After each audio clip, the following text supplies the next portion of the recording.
இங்க ஒரு பொண்ணு கூட நீங்க 50 நாள் தனியா இருந்தீங்கன்னா, அந்த ரூம்ல உங்களுக்கு 50 கோடி கிடைக்கும். இந்த மாரி ஒரு போட்டி ஒண்ணு நடக்குது. அதுக்கு 2 பேருமே அங்க சேர்றாங்க. அப்படியே அந்த போட்டி ஸ்டார்ட் ஆகுறதுக்கான ரூல்ஸ்லாம் முடிஞ்சதுக்கப்புறம், அப்படியே அந்த இடத்துல ஸ்டார்ட் ஆகுது. என்ன ரூல்ஸ்னா 50 நாளைக்கு இவங்க மட்டும் தான் அந்த ரூம்ல தனியா இருக்கணும். என்டர்டெயின்மென்ட்க்கு, ஸ்டோரி, புக்கு எதுவுமே இருக்காது. டிவி, செல்லுன்னு சொல்லிட்டு ஒண்ணுமே இருக்காது. அந்த கேமையும் அவங்க ஸ்டார்ட் பண்றாங்க. மேல டைமும் ஓட ஆரம்பிக்குது. இவங்களும் ஃபர்ஸ்ட் இது ரொம்ப சந்தோஷமா எடுத்துக்க ஆரம்பிக்கிறாங்க. ஜாலியா பேசிக்கிட்டு ஒண்ணுமே இல்லன்னு சொல்லிட்டு நடக்க ஆரம்பிக்கிறாங்க. 50 நாளைக்கு அப்புறம் நம்மளுக்கு காசு நெறைய வரும்னு சொல்லிட்டு போக ஆரம்பிக்கிறாங்க. ஆனா ஒரு கட்டத்துக்கு அப்புறம் அவங்களுக்கு போர் அடிக்க ஆரம்பிக்க அப்படியே போயிட்டுருக்கு. இப்படியே 30 நாள் தாண்டி, 40 நாள் தாண்டி கொஞ்சம் கொஞ்சமா இப்படியும் ஆரம்பிக்குது. அப்படியே அவங்களோட டைம் கொஞ்சம் கொஞ்சமா முடிஞ்சிட்டுருக்கு. ஒரு வழியா அந்த டைம் பார்த்தா, அந்த டைமுக்கான டேட்டும் கொஞ்ச நேரத்துல முடிய போகுதுன்ற சந்தோஷத்துல 2 பேரும் ஆடவும் ஆரம்பிக்கிறாங்க. அதே சமயம் மெடிடேஷனும் பண்ணிட்டுருக்காங்க. அப்படியே கொஞ்ச நாள் கழிச்சு அந்த டைமர பார்த்தா, அந்த டைம் முடிஞ்சிடுச்சு.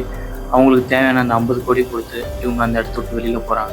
ஒருவேளை உங்களுக்கு இந்த மாரி ஒரு சான்ஸ் கிடைச்சு, இப்படி நீங்க இருக்கணும்னு நெனச்சீங்கன்னா, கமெண்ட்ல சொல்லிட்டு போங்க. நானா இருந்தா கண்டிப்பா விளையாடுவேன். நீங்களா இருந்தா